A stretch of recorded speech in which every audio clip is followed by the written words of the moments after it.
All right, MYB, we're back. Episode number 202. 202. We've reached it already. Champ Ron, the Minding Your Business podcast, entrepreneurship, real estate, trending news. There's no business like minding your own. We're recording this on Friday, September the 25th. Wow, man, we're almost to the fourth quarter of 2020. Isn't that crazy, y'all? I mean, the fourth quarter of 2020, in all of our quarantine social distance glory, we've almost made it to the fourth quarter of 2020. And I know some of you are saying, I know what you're saying. You can't wait to get the hell out of 2020 so you can get to 2021 because 2021 is going to be that much better. And I'm here to tell you, 2021 is going to be a doozy, right? But here's the positive piece of it, MYB, is this. No matter what year it is, no matter who's the president of the United States, no matter what Congress or Senate or anybody else says, no matter what your talking head says on the political front, here's the deal. Every day is another opportunity for you. And if you keep three things in mind as you interact with each other, every person that you come in contact with wants to be a little better for themselves, a little better for their families, and a little better for their communities. No matter what they look like in the mirror, no matter where they're from, no matter how many dollars they have in their bank account or not, no matter what side of the tracks, any of that. So keep that in mind as you go about. But yes, this has been a tough and trying year. However, there was great opportunity in this year, and there's continued to be great opportunity if you look to seize it. It may not look how you think it should look or how it may look for everybody else. And that's some of what's challenging our critical thinking these days is opportunities may take many different forms. They may not be on a mass scale. They may not look what everybody else is doing, but here's the thing. This is why we're all unique, and every opportunity that can be unique to you is something that you should incorporate the vision to get to. So I encourage you all, whether you're going through tough times or whether you're going through tremendous times, joyful times, and that creates its own challenges sometimes when things are going very well and you want to keep it going and that sort of thing. It's not all doom and gloom, but I appreciate you all and your support. Subscribe to the podcast, 5-star. That helps us to continue to connect and grow the MYB community. And we want to be able to do that. And you guys have been tremendous in doing that. Thank you for the feedback from episode 200. I really appreciate that. And look forward to one of my next episodes. I'm going to do a special edition of Who's Smiling When Doves Cry. So you remember Prince did the song, right, that y'all love, When Doves Cry? Y'all remember that, right? Hopefully you do. But so we're going to talk about that. We're going to talk about the situation in Kentucky with the attorney general and that sort of thing. So I'll dig into that. I'll share my thoughts and you'll be able to share yours too. Okay, MYB. But before that, what really has me excited is today's guest who is joining us. Just a tremendous professional. One's a very good business in the real estate space. His name is Kevin Clayson. He's the co-founder of Done For You Real Estate USA. Done For You Real Estate USA. That's DFY-realestate.com. Make sure you check him out there, his entire team. We were talking a little bit offline. We got a lot of parallels in our life, which is always tremendous, MYB. When you speak to people that are, kind of in that same race with you in life, let you know that you're not on the island. But Kevin, listen, man, this is tremendous. It's an honor to have you on, my man, and definitely appreciate it. Thank you so much, man.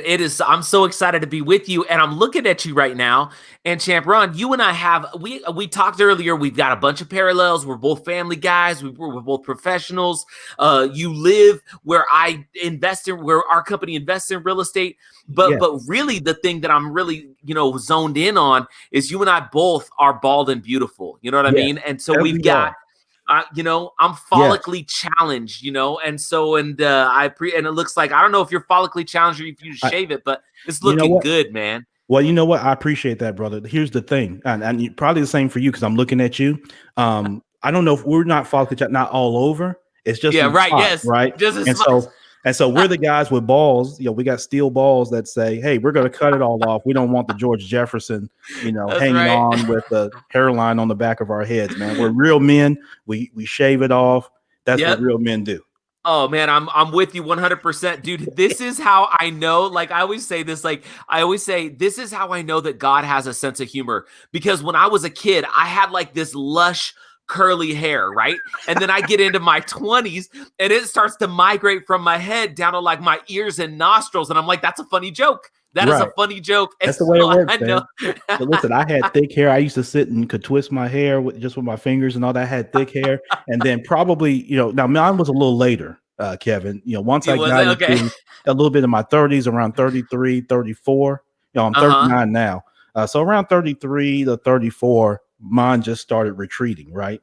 Yeah, so you were like LeBron James, like you got later in your career and it started. I was watching the Lakers last night and I'm like, LeBron's hair is leaving. Like it is gone. Well, it's like his career in the NBA. It was looking real good, but it's on its way out. You know what I mean? LeBron's, yeah, no doubt. Well, LeBron's my guy. He's had a little bit of trouble, I think, for some time. Probably a little earlier than maybe you and I. Yeah. Now, the difference is LeBron needs to do anybody take this message to LeBron, right? He needs to do like Kevin and I.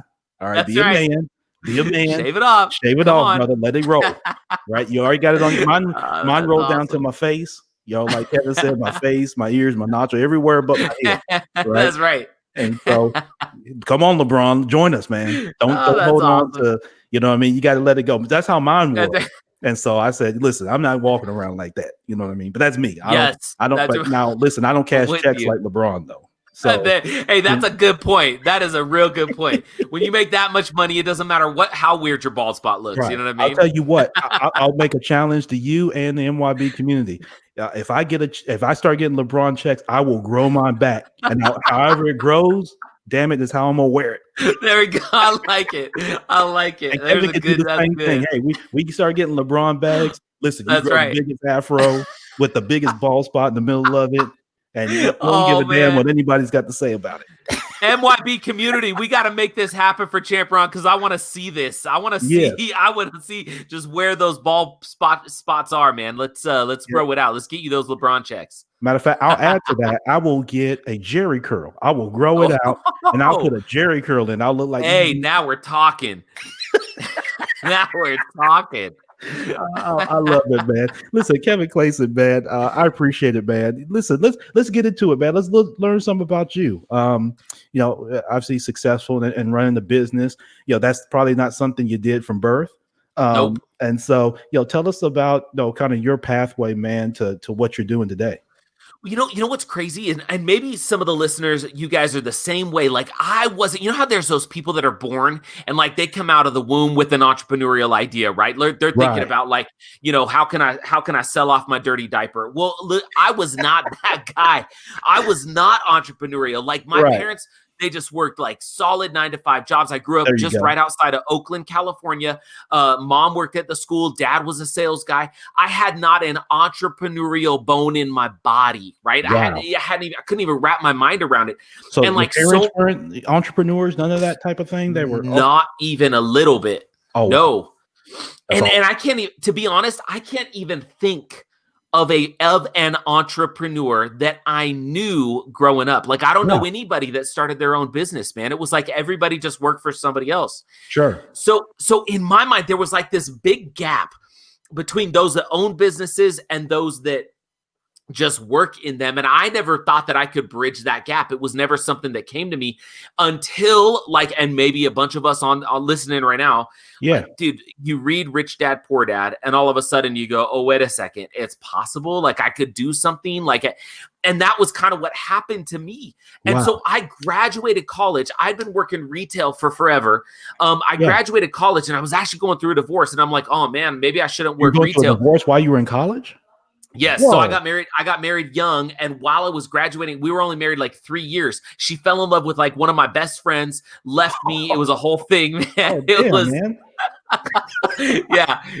It was. Well, I'm glad I'm not laughing at you, but I'm glad you can laugh with it now, man. But I couldn't imagine in college, man. I would have been devastated. Yeah, no, it was not easy. But so there I was, and I was like, oh, maybe I can hang on to the marriage if I go get like a real job. So I actually entered the mortgage sector. Yeah. And because that was like, I was working for Wells Fargo actually. And man, that kind of led me on this path.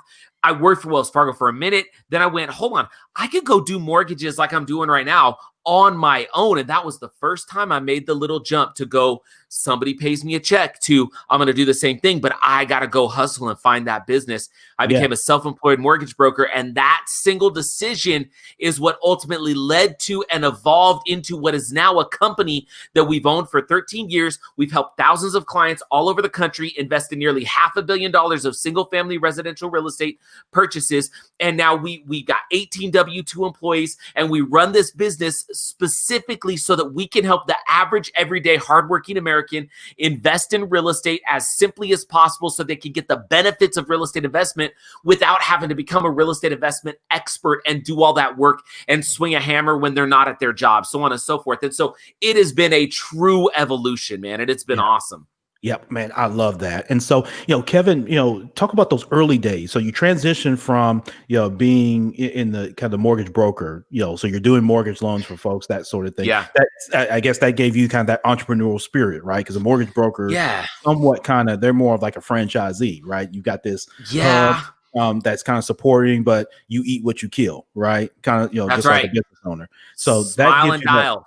There you go. And so then that gives you that, that mindset, I guess, to start your business. But talk about the early days in that transition, because, oftentimes what I find is that, there's, great joys in that, but there's also challenges in, those first few days of, incorporating, getting all the business organization pieces together, and then, kind of doing your first deal, and, how, you may be going up against more experienced players and that sort of thing. So talk about those early days, say like that first year.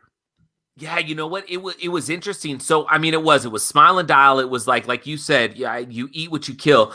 And, it was kind of the first time for me that I realized, and this is one thing that I think anybody that's considering being a business owner or doing anything entrepreneurial or real estate investor, if you're just starting out, the one thing you've got to do, you could hire all the coaches in the world, you could read all the books in the world, but at the end of the day, if you don't get up and grind, it doesn't matter. Yeah. It doesn't matter, right? If you remember when that book and that movie The Secret came out? You remember that, when that was a big deal? Okay. Absolutely. And look, you and I probably totally agree the law of attraction is a very real thing.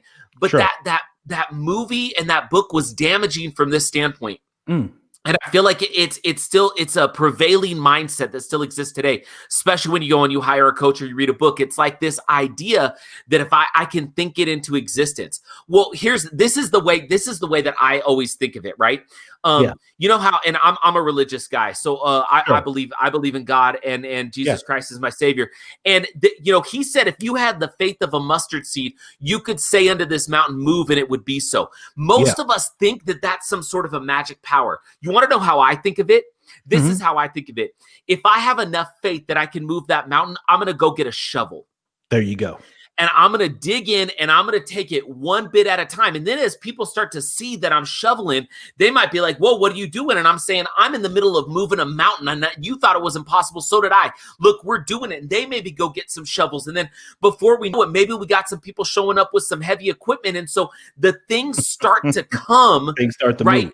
They start to move, but it's you've got to pick up that shovel to begin with. And you've got to believe with every single scoop of dirt that you are in the middle of moving that mountain. It's not this effort in vain. It's not, I just picked up a shovel. It's like I haven't done anything. You did a whole bunch of stuff. You effectively moved part of that mountain the second that you dug that shovel in.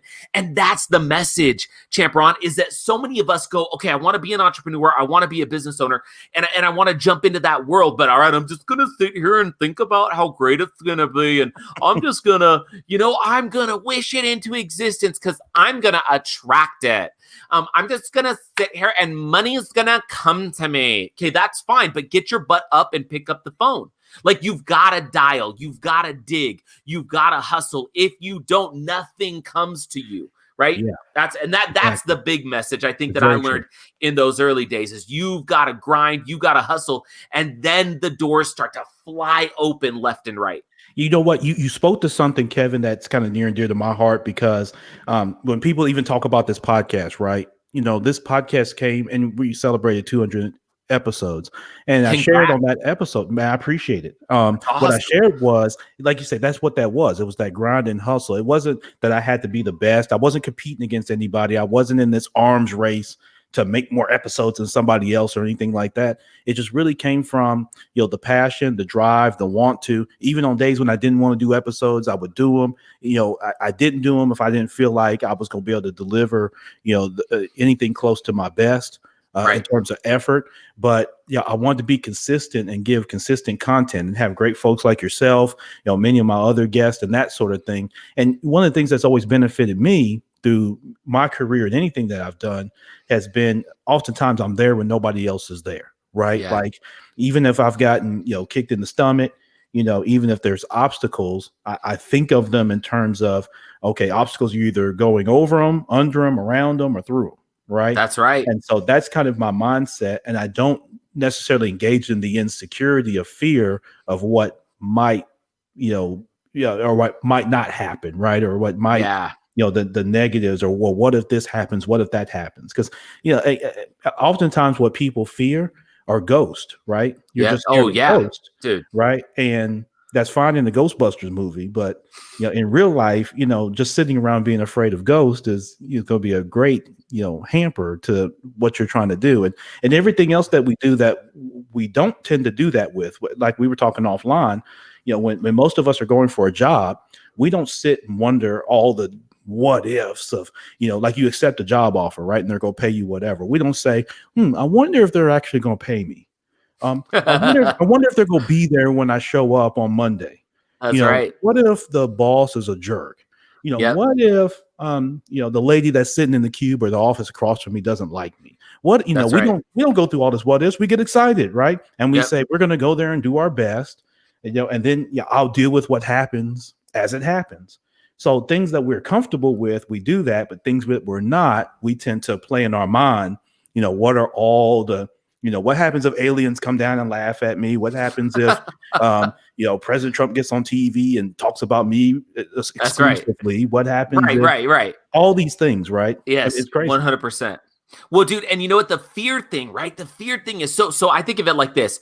I do not like spiders, okay? Straight up, plain and simple. My son thinks they're awesome. They terrify the crap out of me. I remember the movie. Do you remember the movie Arachnophobia? Do you remember that movie? Yeah, I'm pretty sure that ruined me forever, man. Yeah, we were young, but that, because you and I were real close to the same age. So, all right, but here's the deal. Let me tell you something, Champ Ron. I have never been bit, injured, or harmed by a spider. But if one were crawling on this wall right here, I would freak out and I would go, I don't know, you'd hear me scream like a little girl and I would be gone. You'd be podcasting with an empty room. Right. And we just moved into a new house and we do pest controls in our house. The people who lived here did not. In fact, there's a window well right over here and there was the biggest freaking spider in there. And here's the deal. It didn't hurt me, but I didn't want to touch it. And so when I got to go kill it, I take a shoe and I throw it at it. But the reality is, so many of us think we're facing our fear because we're taking some form of timid action against it.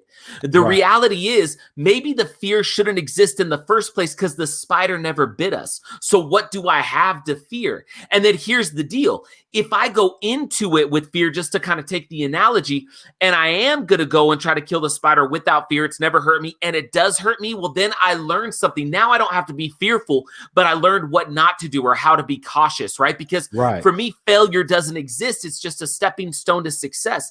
And that, I think, is one of those things that we're so afraid of failure that we never try, which never gives us the ability to fail. And if that's the case, it's a little thing I call, in fact, let me break this down for you, because I think there's three forms of action that we all take. All right. Yeah. The first form of action, which actually is a kind of action, is inaction. All right. Inaction is like I sit there and I just want to, magic my success into the world. Like I just sit there and I go, I just hope it's gonna come. Right. And so we just inaction. Inaction doesn't create results, but it's not the most destructive form of action. Here's the most destructive form of action. It's a little thing that we call active action. Now, here's how this works. Like, let's say you and I decide, man, it's January 1. We want to get in shape, right? You're in good shape. I could definitely lose some weight. I need to do some lifting because the biceps are looking weak, right? All right. So let's say I go, all right, man, January 1, I'm going to wake up. I'm going to go to the gym. I'm going to get this.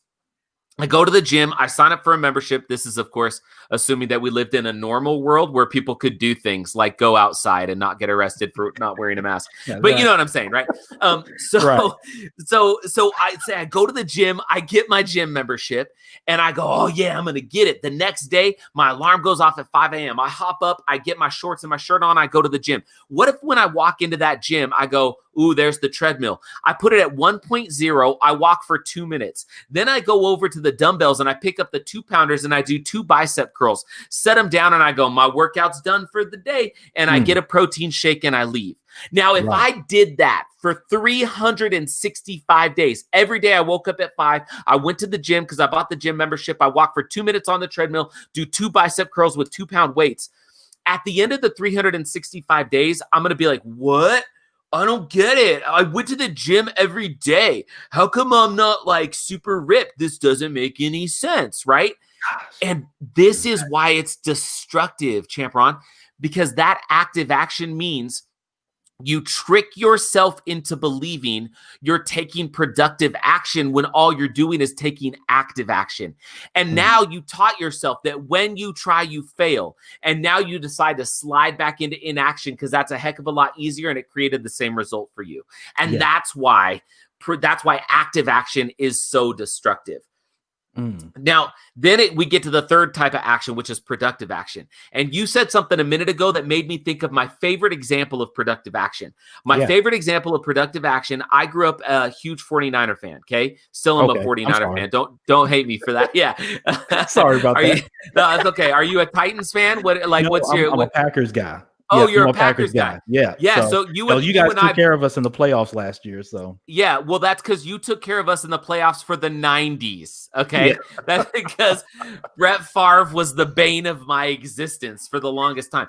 So but now you got a Bay Area boy who wanted to play on the 49ers and Aaron Rodgers, and he crushed it. And by the way, Jamal Williams, I met him. He's one of your running backs. He went here to Utah to BYU, and I got a picture with he and my son got a picture with him. The dude's awesome. So I got love for the Packers. All right. Okay, anyway, my favorite example of productive action is Jerry freaking Rice. Jerry Rice, the best football player arguably in history.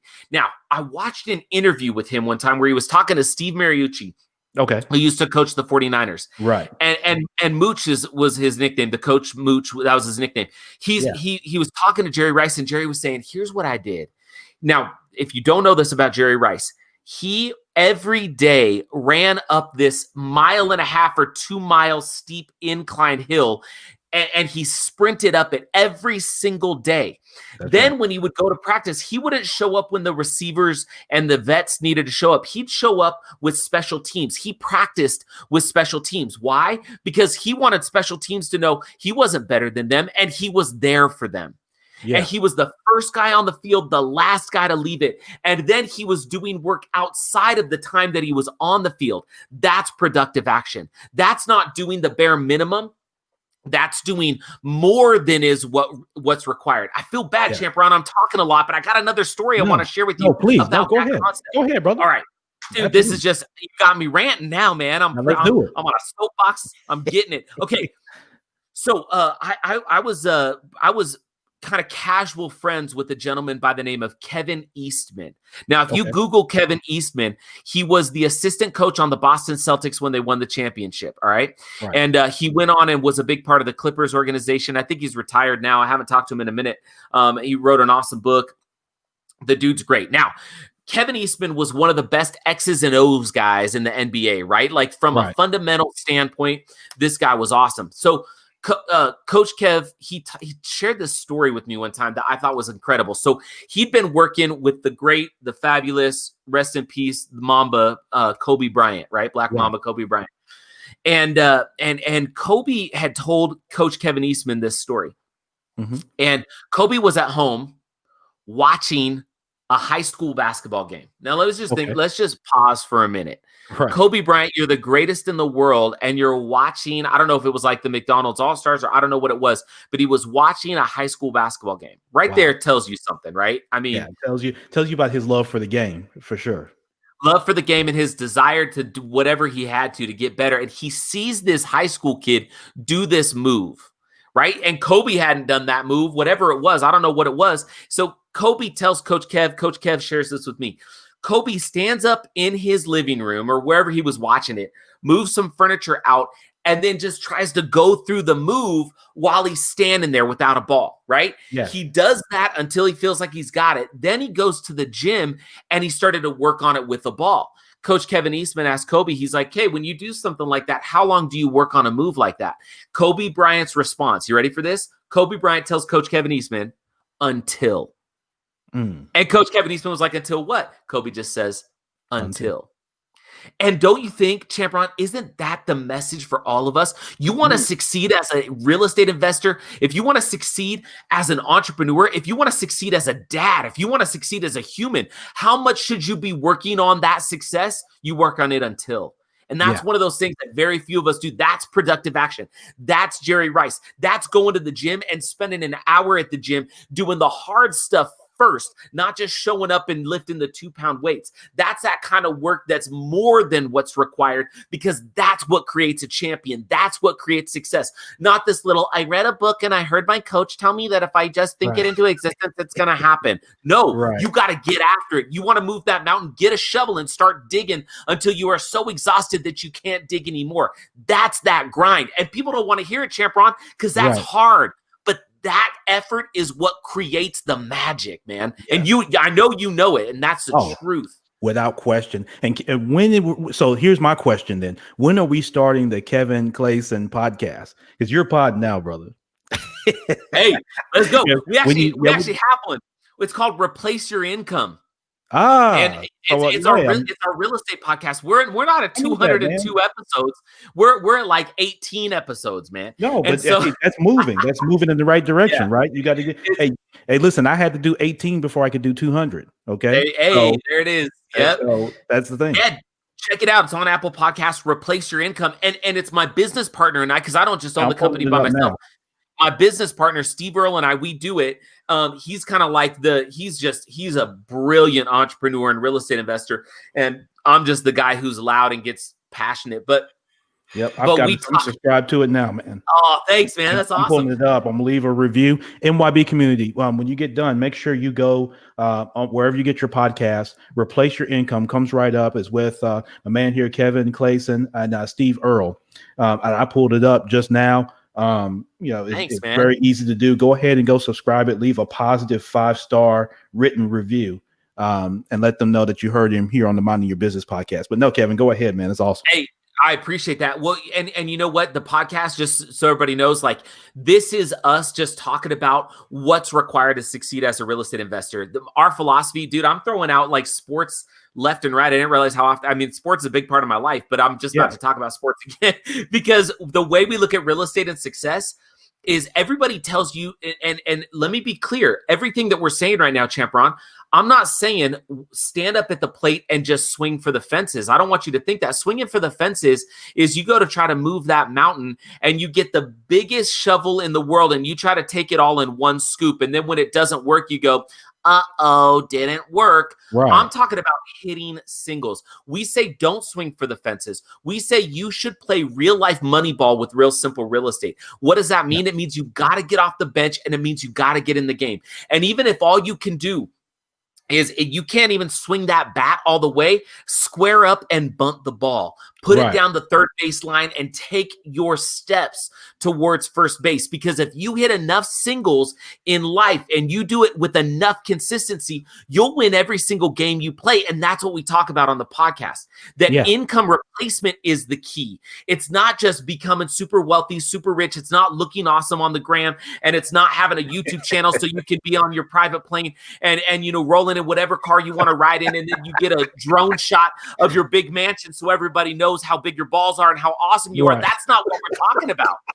We're talking about simple and conservative. Do the work. pick up the shovel, go to the gym, do what's required, and then a little bit more. And that's what creates the success. That's how you win the game. It's Moneyball. It's that mentality. And that's what we talk about on the podcast, how you replace your income. It's one property at a time, one deal at a time. It's not just you do one big deal and then, because Grant Cardone told you to 10x your life. And so you fail on a 400 unit property and you're like, yes, it doesn't work. That's not what we're talking. We're talking about go get a single family residence in your neighborhood. Go buy your first primary residence with a little bit out of pocket. I don't care if you have to get a gift from your mom and dad for the down payment for the 3% to go get a primary residence. You go buy a primary residence and you start to rent out a couple of the rooms. And then a couple years later, you move out of your first primary residence into a second primary residence and turn your first primary residence into your first investment property. So now you have two properties that are growing in equity that are generating cash flow, and you're a real estate investor. That's what I'm talking about. That's what we really focus on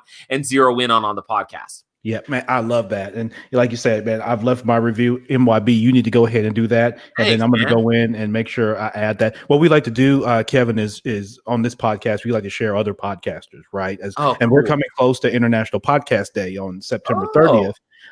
But yeah, so, we like to make sure we share and I like for the audience to be equipped. I don't want my audience to just listen to me, right? Or just listen to our guests. I want them to have kind of a Batman's utility belt, right? I love it. Of podcasts that they could get different perspectives, hear different stories, things like that. And that diversity just helps, train the mind, right, to be open, right? And so, not be so homogenous oftentimes like we see in the marketplace. So I love that. And I'll be incorporating you all's podcast, and I'd love to be able to continue to share that, man. That's awesome.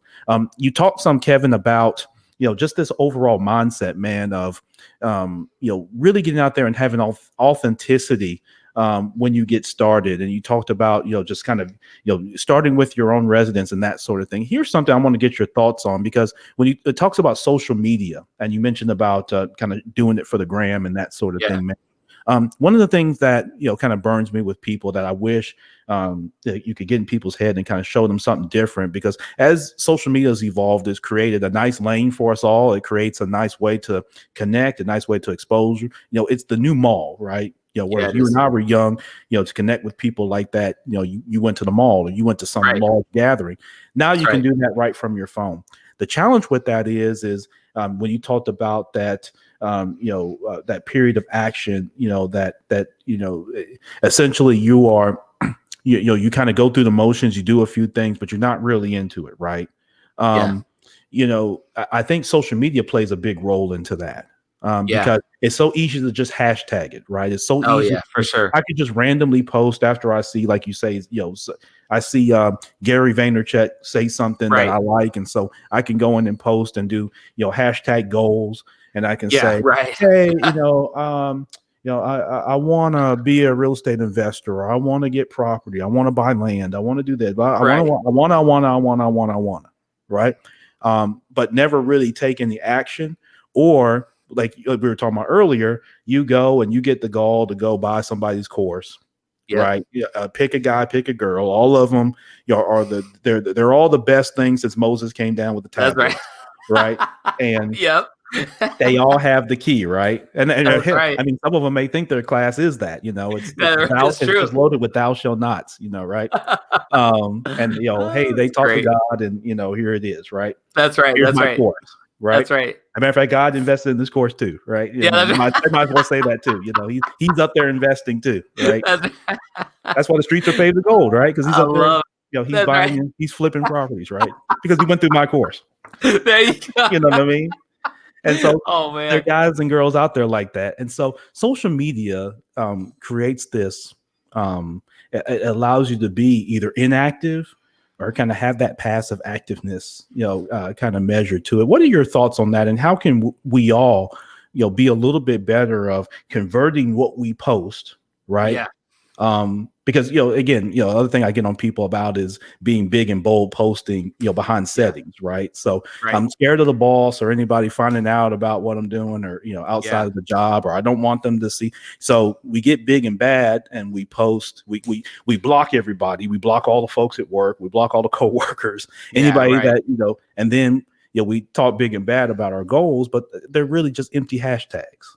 Yes. So what's kind of your Yeah. thoughts on that? And again, how can we overcome that piece, as social media is so ingrained in us now? How can we overcome that to really be, active in pursuing our true goals? Yeah, so here's the mistake that I think a lot of people make with social media, right? Is they try to be somebody that they think social media is going to like, instead of just making social media an extension of their actual self, right? Love that. And so because here's the deal, right? Like when you're thinking about, ooh, what should I post? Ooh, how many likes is this going to get? Oh man, maybe I shouldn't post that because it might not get that many likes. Like you are not you are posting for someone else and not you. Now let me tell you the other danger in that, okay? If you are constantly thinking about what others are going to think about you and how they're going to judge you and what you post, that's likely an extension of the fact that that's how you're viewing everybody else. And what that's done is social media has created this deficit in understanding of who we really are and how we really go and serve others, right? I like so that. let me give you an example, okay? This happened to me in real time, and I'm embarrassed about it. So a couple years back, and maybe I should say this, full disclosure. So I used to post a lot on social media, right? Because I was trying to be somebody that social media I thought would like. And what that meant is that I spent, so for example, my kids would be doing something magical, right?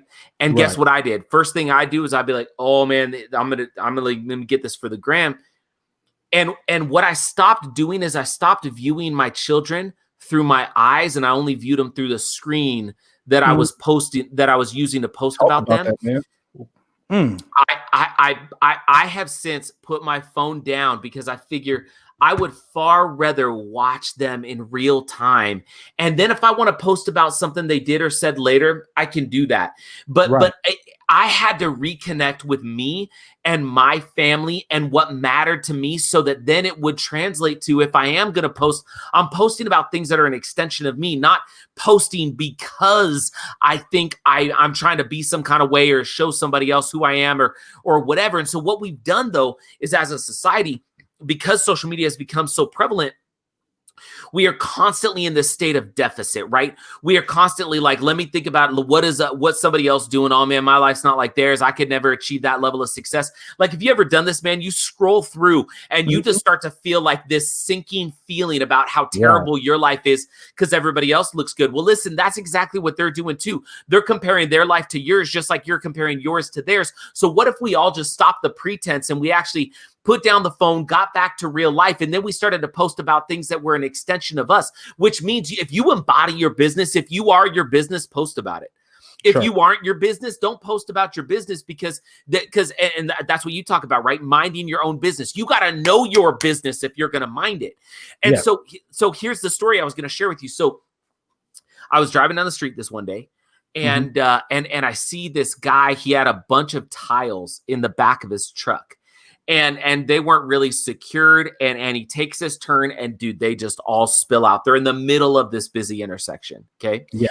And now if I was the most pure form of me, guess what I would have thought of? I would have been like, oh man, I need to help this guy. He's having a bad day right now. Nope. That's not what I thought. I thought, let me pull out my phone and film the situation this guy is in. And then I'll show everybody how heroic I am to go and help him clean it up. So the thought was about me more than it was about him. Facts. That right there is the fundamental ill in our society right now, straight up. We are so freaking selfish and so focused on ourselves and what everybody else is going to think about us and how it's going to look and how we're going to take some sort of a stand on social media or what we're going to hashtag so that everybody knows who we are. And all we're doing is we're trying to play into the perception of who we want people to think that we are. But man, and so I was embarrassed, and I did it, dude. That was back in the day. I did it. I'm like, oh, hey, check it out. This guy, he totally just like dropped all the stuff out of his truck. We're going to go help him because we're awesome. We're a good Samaritan. Let's go do it, guys. Hey, make sure you like the page so that you can also be part of my mission of helping others. Dude, listen, if I would have just put the phone down and gone and helped my dude, then guess what? Yeah. That would have been a human connection. I would have been reminded of his humanity. You Right. know, so dude, one of the things we do right now, man, because we look at the screen all the time, we dehumanize people on a very regular basis. Very true. And we have completely forgotten who we are as people. We've become so divided in everything that we've totally forgot that right now, Champ Ron, you're in Memphis. Yeah. I'm in Utah. You and I have different backgrounds, but dude, I think I speak for both of us when I say I love talking to you and I feel a real connection to you, man. No You doubt, know, brother. because we're talking as people and Yeah. we're trying to share something with others. You are sharing an extension of you. I'm sharing an extension of me. I'm not somebody who I'm not right now. Right. You're not somebody who you're not right now. And so I don't know. That's a whole bunch of rambling just to say from this idea of social media. Use it as an extension of yourself, but you've got to be your business and you've got to be the most perfect form, or at least the as close to perfect as you could get it form of who you really are in order to share that on social media. That's what makes people want to connect with you. Not just because the picture looks good or the filter was right or the hashtag was on point. People want to connect with you, not just connect with your social media. And I think that's the real key. If we could humanize ourselves and humanize others and make social media an extension of, because the reality is, Champron, let's be real, man. If I saw some, I don't know, today it's crazy, but maybe back in the day, right? If I heard somebody in a public forum who expressed an opinion, political or otherwise, that I didn't agree with, and I've never met them, I don't know anything about them, I wouldn't go up in their face, flip them off, tell them how stupid they are, and then try to ruin their life. I wouldn't do that. Because they're a human that has an opinion that differs from mine. Maybe I would try to have some sort of dialogue with them, but I wouldn't just try to destroy their life. But on social media, if I see that person that I don't know and I disagree, now what? I want to destroy their life and tell everybody how terrible of a human they are. We've totally forgotten that we're in this together. Do you know what I'm saying? We've dehumanized one another to a certain degree. And it's unfortunate, man. It really is. Yeah. And you know what? I've done that same thing, like you mentioned, as far as with the kids. You know, there was a time on social media where I wanted to capture that because I wanted to be, I wanted to be able to show that, look at me as this great dad and look at what my kids are doing, because I'm excited about what they're doing. Exactly. I want the world to be excited with me. And I want the feedback of people saying, "Hey, Ron, great job. Great. Oh, such a great dad. So sweet." I desired the external feedback, right? Yes. And I had to do the same thing. I had to take a step back and say, what am I? What is my purpose with this? Like, am I just enslaved to looking at the world through a screen? It's kind of like, I don't know if you're a big Star Wars person, but it's kind of like I love Star Wars. Yeah, so it'd be like if you're Darth Vader. I know. Do people get to see this video or not? Of course. Yeah, they're watching. All right, this is, I've got stuff from my kids' playroom in this room right now because we're getting new flooring, and I just grabbed a bin. Oh, look at that. Let me show this to you. You want to know what this is right here? Sorry, I don't mean to interrupt you. This right here, this is my case from when I was a kid. Dude, look at these are like, hey, these are like legit. These are like, look. And those are worth something, man. Yeah, man. These are like, we're not playing around. Check out Chewbacca. This is like 1985 Chewbacca right here, man. Oh, man. Those were still in the pack, man. Hey. You'd be sitting there with a bag of money. Yep. So that's sorry. You said Star Wars. So am I a Star Wars fan? Yes, I am. Oh, well, yeah, you are. You still got the original toys from the Return of the Jedi 40 years ago, whatever it was. That's right, man. You still got that, man. That's tremendous. But if you think about that in the course of what you're saying, Kevin, if you think of Darth Vader looking at the world through his suit, right, through his mask, one time, so his humanity was gone, and that had to have shaped his mind and the way he viewed things different from when he was outside of the big black suit, right? Yep. And so that's how I thought of it. I was like, am I looking through someone else's lenses, right? Oh, mask that was put on me, right, because of whatever situation happened. So now I've got.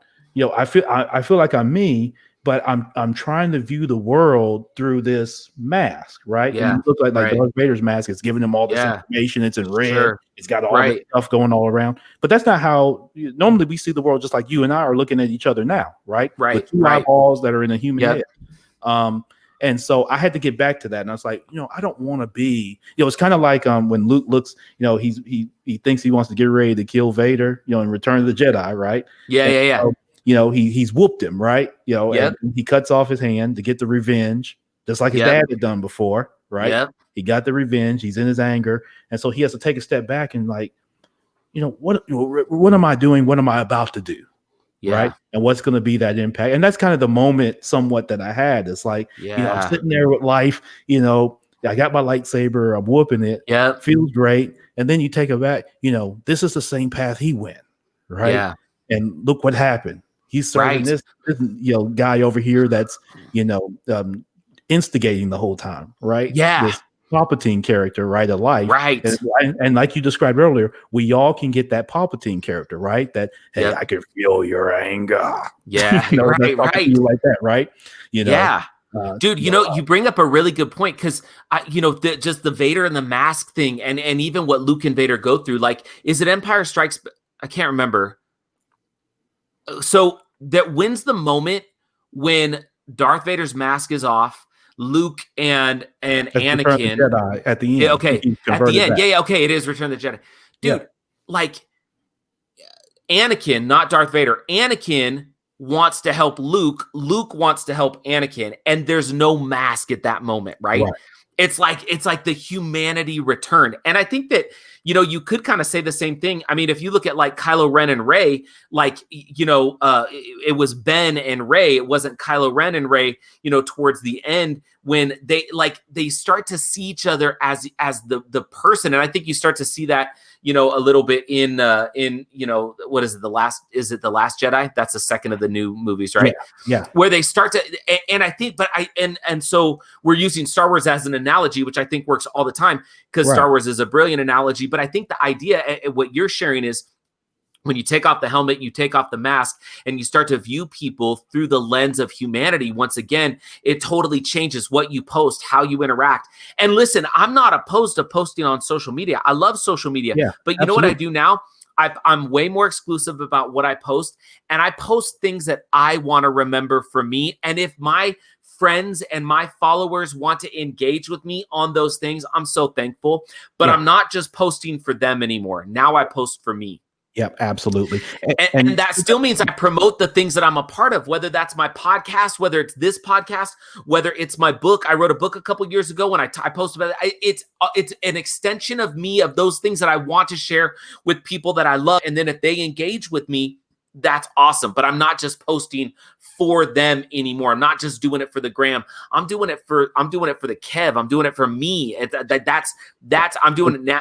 That changes it for sure. It does, no doubt. And if you go back to that same scene we were just describing in Return of the Jedi, where it's the end, you remember what Anakin or Vader said. He said, "Well, Luke, help me take off this mask."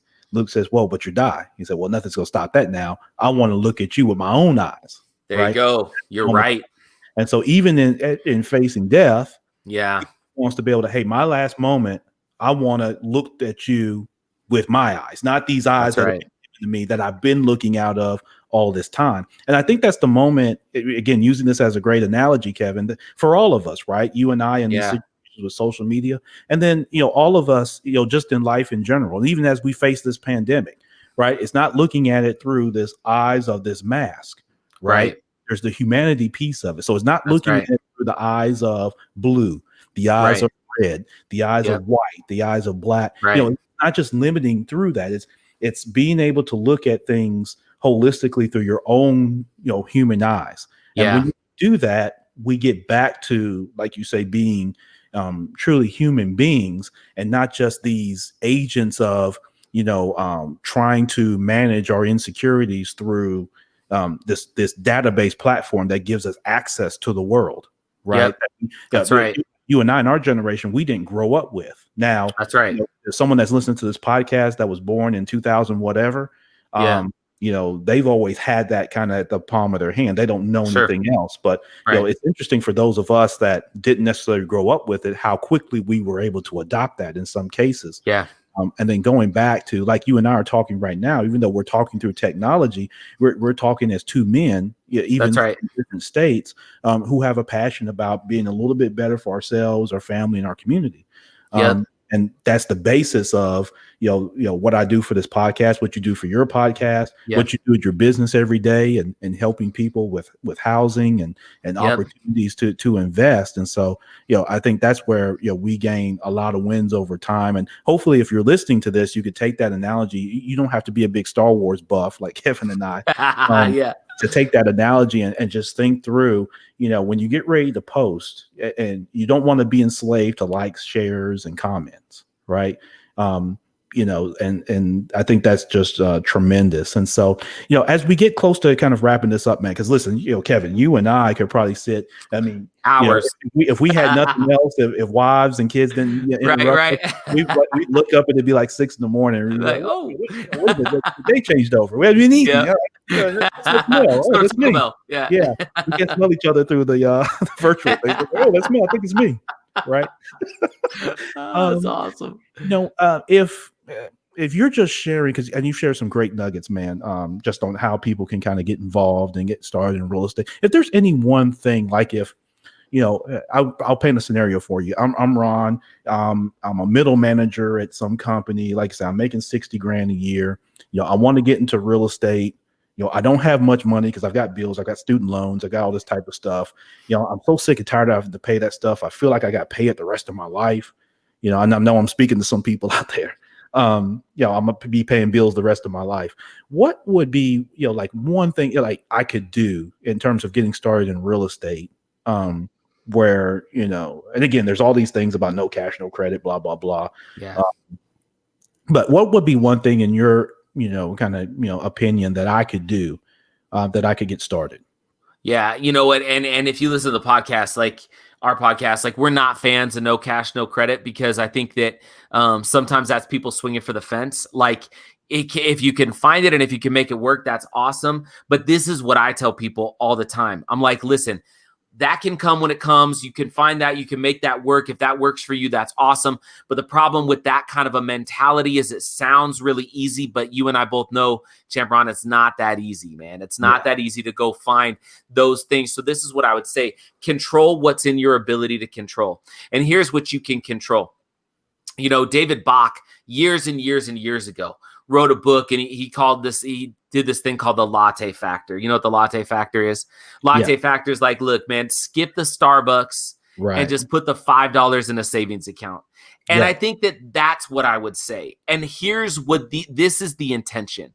Mm-hmm. Go buy you a primary residence that becomes the first piece of your real estate portfolio in the future. Love it. And in fact, the episode that we just launched a week or two ago, when this airs, maybe like two weeks ago, something like that, it's kind of like, how do you get started in real estate? And it's this idea. I mean, just to give you an example. One of the guys who works for our company, great guy.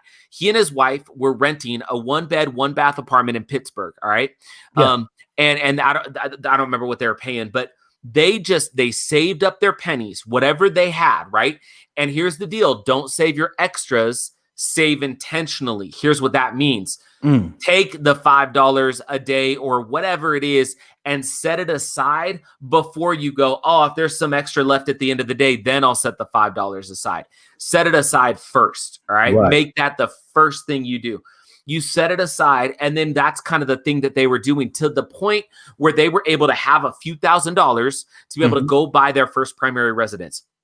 They went from a 1-bed, 1-bath apartment to a 4-bed, 2-bath home in a great neighborhood with a yard and a garage, paying maybe $100 to $150 more a month than they were paying to rent out their property. Now, here's what's cool about it. Now they own a home. It's going to generate equity. I always say every one of us is already in the industry of real estate. We're either on the side of real estate that's making us money, or on the side of real estate that's making someone else money. So if you can transition from making someone else money to making it work for you by owning a primary residence, and then being able to just let that equity grow. Maybe you rent out a bedroom or two if you've got to, just to kind of let somebody else pay down the mortgage for you, and eventually be able to do it again and turn property number one that you used to live in into your first investment property. That's the best thing somebody can do. It's simple. It's conservative. It seems boring. And I understand that. This is not fast, sexy, quick, looking awesome on Instagram real estate. This is like that boring kind of thing. Warren Buffett says something to the effect of, you shouldn't consider a real estate deal for 10 minutes that you don't plan on owning for 10 years, right? He actually says that about stocks, but we say it about real estate. So you ought to be looking at that property as something that will be a piece in your long-term wealth growth, and not just, oh, well, I got to go get rich tomorrow. Like, just if you don't know what to do, I guarantee you can skip McDonald's this week. You can skip the Starbucks tomorrow. And if you just start doing that, I get it. It might take some time. Tortoise and the hare here, you guys, the tortoise still won. All right. It might take some time, but it compounds over time. Great book, The Compound Effect by Darren Hardy. Talks about this, right? You know that, Chipper. I'm sure you probably read it. So if you're sitting there, if you're going, I don't know what to do, the reality is you already know. Okay, we just told you. Just do it right now. Right now, open up, like literally, I'm a big fan of taking action right now.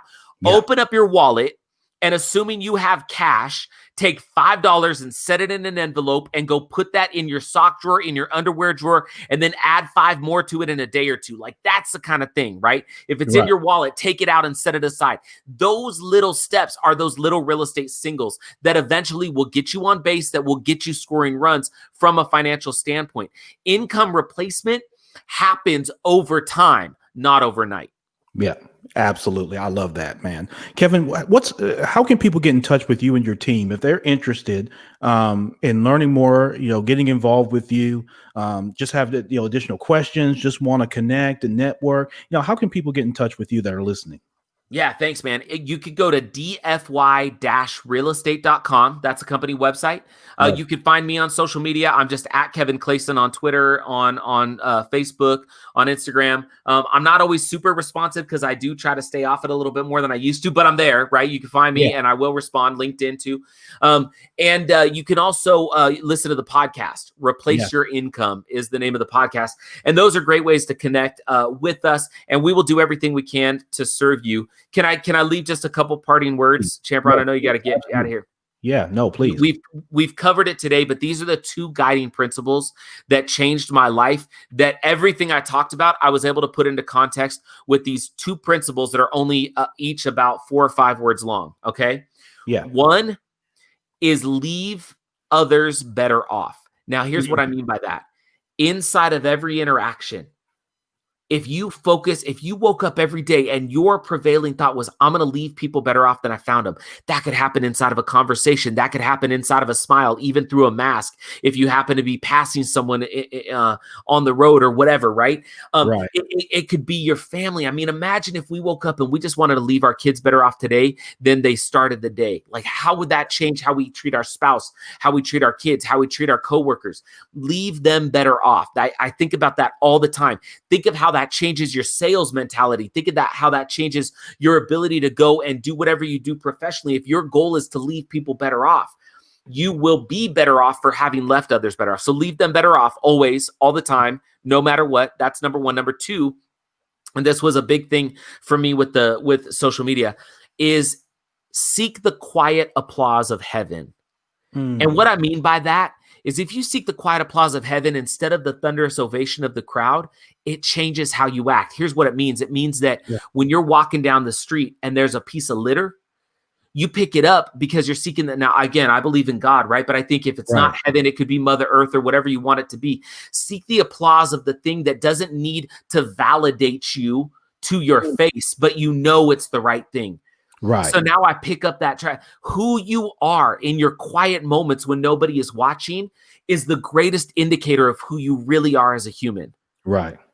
And so seeking the quiet applause of heaven changed the way that I do things. It changed the way I react to others, and I try to leave them better off. And those 2 guiding principles have transformed me as a business owner, has transformed me as a human, have totally changed our business, and have created more success and more happiness and more joy in every facet of my life than I could ever possibly articulate. I love that, Kevin, man. That's such a great way to wrap up. Such great insight, man. Great, best practices, and just a great mindset for us all to ensure that we have, or that we adopt as we go through, these unprecedented times and whatever life looks like as you and as we all progress through this pandemic, man. That is great, great insight, great best practices. Our guest today, Kevin Clayson, uh, who is the co-founder, DFY. That's what you need to check out. You need to go to dfy-realestate.com. That is done for you real estate. I love that. Just the name of it, done for you. Real estate. That's tremendous. So make sure you connect with the team there and Kevin and let them know that you heard Kevin right here on the Minding Your Business podcast. And don't forget to make sure that you subscribe to the podcast, Replacing Your Income. I want you to make sure that you all do that. Hopefully you learned something today that changed your day and helped you be just a little bit better going forward. So Kevin, man, listen, I can't thank you enough, my man, for taking time, for your insight, for your transparency, great laughs, great conversation. I just enjoyed it. So man, I really appreciate it. Well, thank you, man. And as we're signing off, I just want everybody listening to know you are in the right place. I just have met Ron just today. And Ron, you are more of what this world needs. And my friends, if you're listening to Minding Your Business right now, share this podcast with everybody in your life. If this is the kind of content that Champ Ron's putting out there, you are a game changer, Ron. And I want you to know that. I can feel your heart, feel your genuine desire to serve and help others. And we need more people like you in this world, more podcasts like this. So if you're part of this MYB family, make sure you share this podcast with everybody you can. And if you don't know how to share it with everybody, just share it with one person tomorrow. Just share it with one person tomorrow and say, this might affect your life today. And if you do that, we're going to help Ron get those LeBron James checks. No, I'm just kidding. But really, Ron, you are an incredible guy. I get to go on a lot of podcasts. It's rare that I feel like I have this kind of connection and feel like I feel this strongly about someone's mission, but you are an incredible man. I feel blessed to know you, and the MYB fam, you are in the right spot. Give this man 5 stars, share this man's podcast. This is a game changer, and you are a champ, Ron. That is for sure, man. Yep, absolutely. Well, I appreciate that, man. I appreciate those kind words, Kevin. It's just incredible. Definitely mutual feeling there. And, my thing is, everybody can't be a deity, but everybody can be a champion. And if we all take that mindset, we'll all be just a little bit better. So Kevin Clayson, our guest today, again, make sure that you connect. And Kevin, listen, best wishes to you and your family. Check your inbox. I've already, with something we discussed offline, I've already sent that over to you. I look forward to connecting more with you and your team. And listen, buddy, if I can be a resource in any type of way that I possibly can, definitely I'm just, communication away, man. Awesome. Thank you so much, man. Thank you, everybody. All right. Take care, Kevin. And listen, MYB, that was Kevin Clayson, man. Just a tremendous guy, as you see and as you heard. For those of you that are watching the video portion of this podcast or you're listening, again, make sure you connect there. Don't forget International Podcast Day, September 30th. I mentioned this to Kevin. We've got the SWAT Pod. The Memphis SWAT Pod is going on. Me and other podcasters here in Memphis. You've got Dominic Lawson of the Startup Life podcast. You've got Ina Esco with Verbally Effective, along with Sine. Just tremendous dynamic duo. And then you've got Sharky and his team that you all know with Let's Be Real. They're part of the Binge Podcast Network with Dominic and I. We're getting together, kind of the Avengers, the Podvengers, I guess, if you want to say it. And we're doing a SWAT pod. We're going to talk about Memphis podcasting. We're going to talk about podcasting as a whole. We're going to share our stories, answer questions. So join us on Facebook. It'll be on Facebook Live. Recorded 6 p.m. Central on Pods in Memphis. So go to that group, that page, and check that out. We're looking forward to that on September the 30th. Make sure you check me out too, champronbrooks.com. That's where you can learn more about me, all my ventures and adventures and escapades and that sort of thing. Check me out there at champronbrooks.com. And of course on social media at champ_Ron_. That's on Instagram, Twitter, and all the other places that you can find online. Listen, we're going to get out of here. Thanks again to Kevin Clayson for being a tremendous guest today. Thank you for all of you for your ongoing support of this podcast. Make sure you support other podcasts as well. All of them deserve your good listening ear and your engagement as we all look to help you be a little bit better. Entrepreneurship, real estate, trending news. There's no business like minding your own. Champ Ron, the Minding Your Business podcast.